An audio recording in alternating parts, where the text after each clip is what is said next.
estaba en el facitol, con apariencia de hombre negro corpulento y con barba, leyendo un libro negro, de modo que Isobel pasó a llamarse Janet en el mundo de las brujas y fue una de las más leales de su aquelarre, pues estaban repartidas en aquelarres o grupos, dijo, y dirigidas por verdaderos oficiales. Hoy, en el cajón de Medea, hablaremos sobre cuentos de brujas de escritoras victorianas. Cuentos de brujas de escritoras victorianas, publicado por Alba Editorial, tiene todas las características a las que nos tiene acostumbrada esta gran editorial. Es de tapa dura, estas guardas preciosas y una nota preliminar. Habría que señalar que esta edición de cuentos le pertenece a Peter Haining y fue publicada originalmente en el año 1971. Sin embargo, no sé si han revisado, pero la mayor parte de reseñas sobre este texto son negativas. Y creo que son negativas por una razón fundamental. El texto original no se llama Cuentos de brujas de escritoras victorianas, sino más bien A Circle of Witches, an Anthology of Victorian Witchcraft Stories. Y claro, eso nos va a posicionar en otro tema, porque para empezar, primero, un círculo de brujas no solamente hace alusión, según la perspectiva de Haining, que es un especialista en toda la investigación sobre la brujería y sobre pues lo que conllevó esta, al grupo que ha seleccionado. Todas las escritoras que aparecen en este texto son mujeres eminentes para su época, sobre todo para una era tan conservadora, tan colonialista y también tan moralista como lo fue pues la época victoriana. Acá vamos a ver mujeres como Eliza Lynn Linton, que fue la primera periodista pagada y vivió de su trabajo, o también como Lady Whale, que se encargó pues de armar toda la conflagración irlandesa y de siempre recordarle a los irlandeses la necesidad de emanciparse del Imperio Británico. Entonces, como que todas las mujeres que están acá son mujeres eminentes y que si lo pensamos en lo que significa una bruja, hubiesen sido catalogadas en un debido momento de brujas, porque exceden al normal o a lo que la sociedad espera de una, vamos a decir, dama victoriana. Entonces, en ese sentido, un círculo de brujas no hace alusión tanto al tema de las brujas, sino más bien a este aquelarre de escritoras, traductoras e incluso historiadoras que se va a reunir y que va a reflexionar en temas relacionados a la magia. Yo diría que no solamente a las brujas, porque viene la segunda parte del título, que nos damos cuenta que son historias de brujería victoriana y no cuentos. Esto ha generado un horizonte de falsas expectativas en la mayoría de lectores que han salido decepcionados de esta edición. A mí me ha gustado el libro, pero entiendo pues la molestia de algunos lectores porque, uno, cuando dices cuentos, estás posicionando al lector en que va a leer solamente ficción. Y no, el libro está dividido en dos partes y la primera, que personalmente me gustó más, está abocada a recuperar documentos y procesos que datan sobre todo del siglo XVIII y XVII sobre cómo se condenaron a estas brujas o cuáles fueron las tradiciones orales en torno a estas. Entonces, esa primera parte está centrada en las brujas, pero no es propiamente ficción, pues son documentos históricos, procesos judiciales e incluso testimonios. Y la segunda parte, que ya está abocado a lo que sí sería la ficción, tiene también otro problema, que no está concentrado en las brujas. Vamos a detectar cómo Haining selecciona una alusión pequeñita a la bruja, pero hay historias de fantasmas, del plano onírico y de posesiones demoníacas. Incluso también el tránsito de la imagen de la bruja hacia el siglo XIX, donde se va a modelizar para el lado del espiritismo o el satanismo, que sabemos fue muy popular en la era victoriana. Si no, pensemos en Arthur Conan Doyle y toda su investigación en torno a los fantasmas. Además, no tiene la introducción original del libro. Eso también genera un problema porque Haining explica la razón de por qué selecciona a estas escritoras y también cómo la brujería cambia a lo largo del tiempo. Nosotros ahora tenemos una imagen de la bruja estandarizada que ha llegado pues a través de Disney o del discurso cinematográfico. Sin embargo, esta imagen sufrió una gran evolución a lo largo del tiempo, desde la idea de que las brujas vuelan en escobas, que de hecho va a ser asentada y no realmente siempre fue así. Tenemos que las brujas originalmente volaban en caballos, o al menos eso lo dice gran parte de la tradición europea. Ahora bien, ya pasando al plano de lo que sería el libro, como les he dicho, está dividido en dos partes. Una primera parte es netamente histórica y va a estar pues abocada a la recuperación de testimonios, procesos o documentos que devela un interés de estas escritoras por sumergirse en las bibliotecas. Y observaremos cómo Lynn Linton utiliza la imagen de la bruja para criticar y cuestionar la existencia de esta a partir de patrones de mujer establecidos, o cómo Lady Whale lo usa para reforzar una identidad irlandesa, no apelando al relato judio-cristiano, sino más bien a la tradición pagana.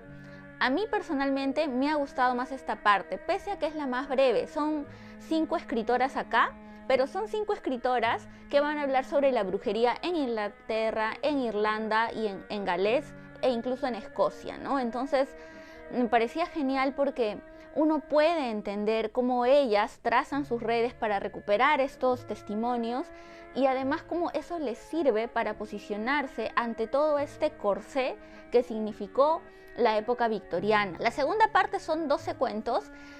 Y esa es la parte más cuestionable, porque no son solamente cuentos, son fragmentos de novelas, hay un relato anónimo y no necesariamente todos son de autoría de escritoras victorianas. De hecho, uno de ellos, el de Lady Duff Gordon, es una traducción de un texto alemán de William Mayhall publicado hacia el siglo XIX, que ha sido, dicho sea de paso, íntegramente editado por Valdemar, así que lo pueden encontrar allí en Valdemar. Son 12 historias que no solamente se concentran en la bruja, sino que abordan cuentos que van desde los fantasmas. De hecho, uno de los que más me gustó es sobre fantasmas, pero no lo voy a conectar porque no viene al caso. Y los otros son básicamente sobre brujas, aparecidos, posesiones demoníacas y algunos pues que son más bien un sueño y que posicionan a las mujeres en un plano distinto. Entonces, de estas 2 secciones, la que a mí más me ha gustado personalmente es la primera. Y la primera es cierto que es la más breve, solamente tiene 5 historias como habíamos dicho versus las otras 12 historias de la segunda. Pero yo prefiero esta parte por una razón bien simple. A mí me gustan las imágenes de las brujas y creo que esta primera parte ayuda a entender cómo la bruja ha sufrido un proceso de modificación a lo largo del tiempo. Y además, como dato adicional, nos permite detectar que Europa ya tenía sus otros, ser principalmente italianos y españoles. Los españoles casi siempre son como el elemento exótico, me imagino que por la época en la que estuvieron mezclados, de hecho, con los árabes. Sabemos que España fue un espacio que los árabes dominaron muchísimo tiempo, hasta la expulsión en Granada, ¿no?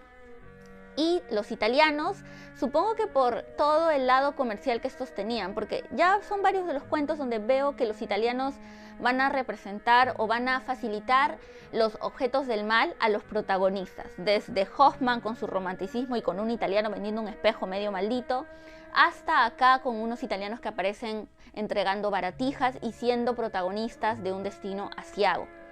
Entonces, en la primera parte yo destaco la brujería en Inglaterra de Eliza Lynn Linton y la brujería en Irlanda de Lady Whale. Para empezar, Eliza Lynn Linton, como les había comentado, es una escritora, periodista y una mujer bastante crítica de la sociedad religiosa de su época. Fue toda una figura, se proclamó, es cierto, antifeminista, pero si uno la observa desde esta época se da cuenta que fue una mujer avanzada, muy poseedora de un espíritu intelectual y de una sed de conocimiento que la lleva a recopilar y a trazar las primeras grandes imágenes de brujas. Y ahora, en la brujería en Inglaterra hay varios casos, desde una posesión hasta uno que a mí me perturbó bastante, un relato chiquito que es La bruja y el oso. Y me perturbó por una razón, porque es el llamado del diablo hacia la bruja. Es casi como una posesión, pero recordemos que las brujas muchas veces son inspiradas por sueños, traídas por otras mujeres en su mayoría o llamadas por el mismo diablo, porque se dan cuenta que ellas pueden pues engrosar sus filas. Entonces a esta mujer la llaman, es la esposa, una esposa que está en una casa, que a ella curiosamente no le agrada esa casa, pero la obligan a estar allí. y en esa casa van a empezar a suscitarse hechos extraños. Se apagan las velas, se escuchan ruidos muy fuertes. Ella dice que siente un dolor de cabeza y siente gritos por doquier que la rodean. Y una noche se materializará el terror, de verdad, en toda su plenitud. Yo sé que a mucha gente le gusta cuando lee una historia encontrar recovecos formales, un gran despliegue de narradores. Yo he crecido con el relato oral. Las tradiciones que me contaban mis abuelos, los cuentos sobre condenados o lo que me contaba mi papá cuando era niña.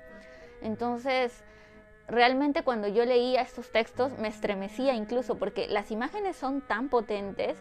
Hay una parte en la que se aparece el demonio en forma de oso, pero de un oso descabezado, y tiene todavía rasgos humanoides, y se imaginan o sea, todo está oscuro, las luces se han ido, por arte de magia se apagaron todas las velas, las ventanas están cerradas, está lloviendo, se escuchan gemidos, gritos, golpes, y de repente aparece esta imagen monstruosa jalando a la mujer y la arrastra. ¿Recuerdan muy bien el pasaje del Exorcista en el que la protagonista baja por las escaleras? La criatura cogió entonces a Margaret en brazos y la dobló sobre sí misma, metiéndole la cabeza entre las piernas hasta darle la forma de una bola, y así la llevó rodando como un aro por las otras habitaciones y las escaleras abajo hasta el vestíbulo, donde la retuvo por espacio de 1 hora.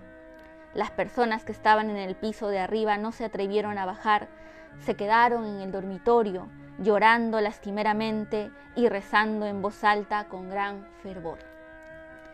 Esta Margaret posteriormente será liberada por la imagen de un niño Jesús, pero a mí, por más que el texto era muy breve, esa sola noche horrorosa me cautivó porque me imaginaba pues a Margaret gritando y rodando en estas extrañas posiciones a las que les va a impelir esta figura demoníaca, y el marido sin hacer nada porque estaba pudriéndose de miedo.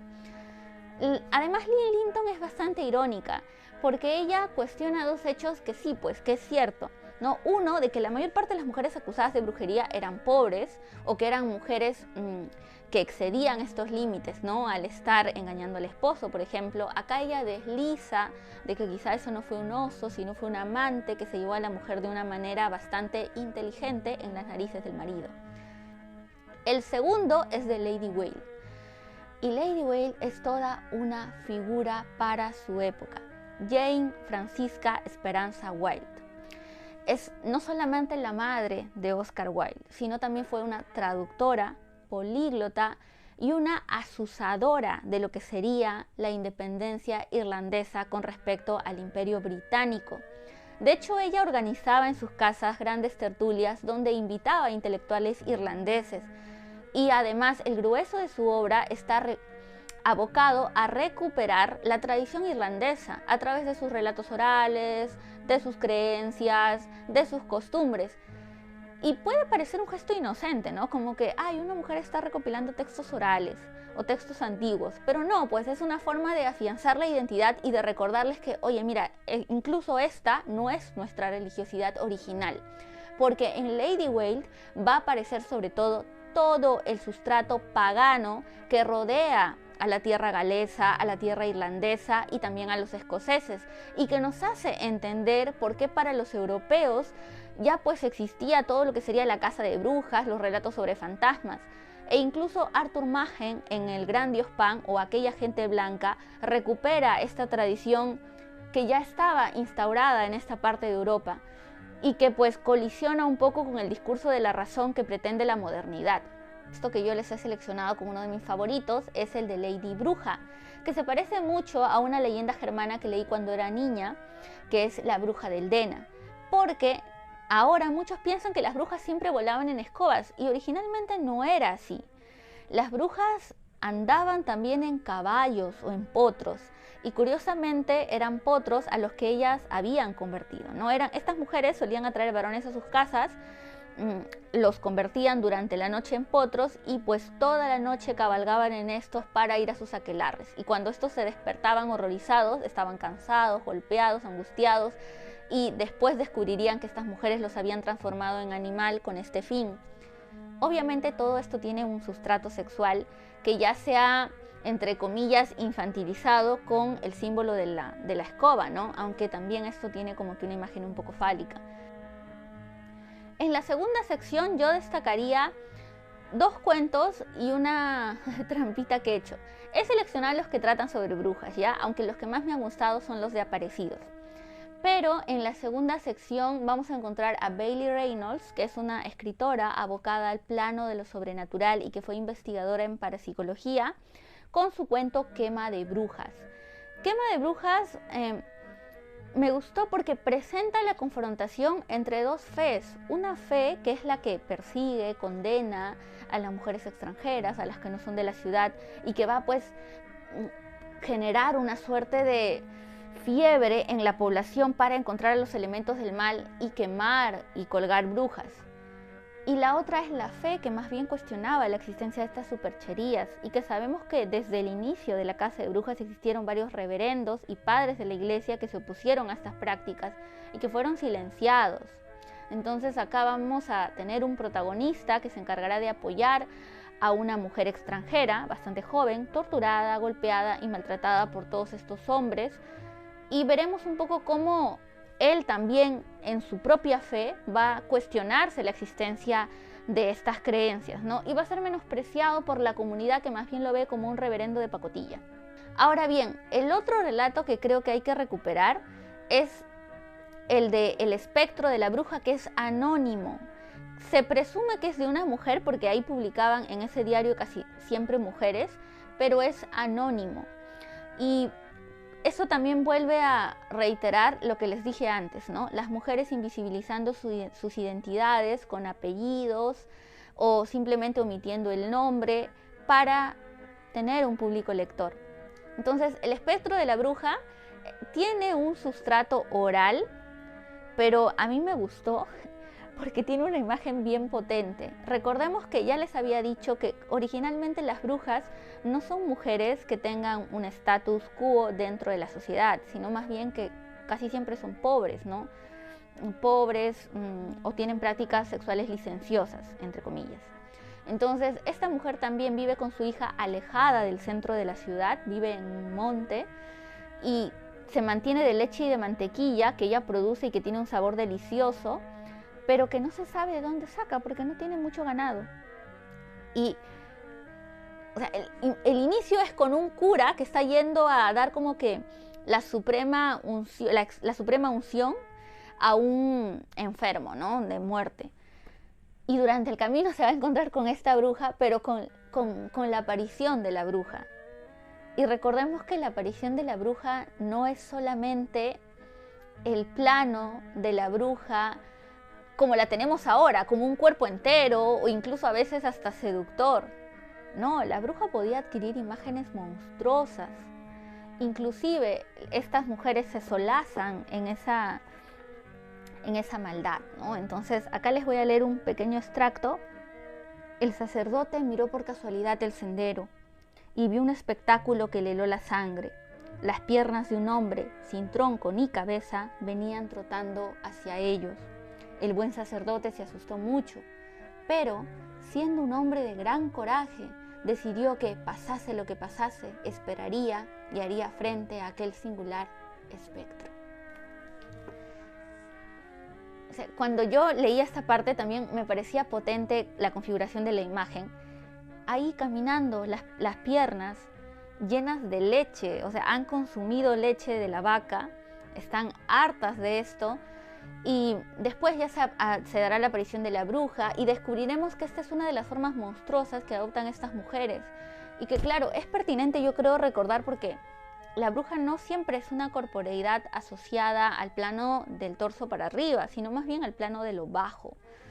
Desde el sello inicial, que es el beso negro, el ósculo que se le da al demonio dentro de la parte ventral, para poder pactar con él, ¿no? Entonces, me parecía bien curioso porque cuando leía sobre este espectro de esta bruja, claro, muchas veces nos olvidamos de eso, de que las brujas se metamorfosean, no solamente en animales, sino también cuando su degradación es mayor, según la tradición judeocristiana, adoptan otras formas muchísimo más monstruosas. Entonces yo recuperaría este relato pequeñito por esto, por la imagen y porque nos permite entender de que, oye, la bruja no es solamente una corporeidad completa, ¿no? Es también esta forma que el hombre no puede terminar de definir ni de comprender. Y el último es una trampa, y es una trampa porque es justamente el extracto de La bruja del ámbar que traduce Lady Duff Gordon y que originalmente, como les comenté, fue publicado por Meinhold hacia mitad del siglo XIX. ¿Por qué me gusta este extracto chiquitito? Uno, porque habla sobre la tortura que se le infligen a las mujeres acusadas de brujería. Y además el narrador hábilmente coloca o empatiza con la imagen del padre, ¿no? El padre que está horrorizado porque ve que su única hija está siendo arrastrada a la mazmorra, que está comiendo pan y agua, que está siendo humillada, acusada por su empleada, por otros vecinos, y que la acusan incluso de tener encuentros sexuales con un demonio. Y además aparece los métodos de tortura que son terribles. Uno de ellos es el de las botas, que desgarra la piel hasta los huesos y hace pues que estos pobres confiesen sus delitos de brujería. Y uno entiende por qué muchas veces preferían cesar su dolor, confesar y morir rápidamente antes que verse sometidos a un tortuoso ejercicio donde su carne constantemente iba a estar siendo removida, cortada y herida. Yo diría que por eso es valioso leer cuentos de brujas de escritoras victorianas, siguiendo el título original, entendiendo que nos van a dar un compendio de escritoras valiosas para la época, mujeres que se ligaron al plano sobrenatural, que trataron de gestar gestos políticos como Lady Whale, o también pues fueron figuras eminentes en su época. Y lo segundo, porque nos sumerge en todo este mundo de espiritualidad y de creencias que tanto permeó la sociedad victoriana, y además nos permite comprender cómo la imagen de la bruja se ha modificado a lo largo de los años hasta llegar a lo que hoy conocemos. Así que si quieren estar en ese mundo, navegar por las imágenes de las brujas y conocer un poco más sobre eminentes escritoras victorianas, no dejen de leer esta edición de Alba Editorial. Conmigo será hasta una próxima oportunidad. Si tienen alguna recomendación para hacer, pueden dejarla en los comentarios y suscribirse. Nos vemos. Chao.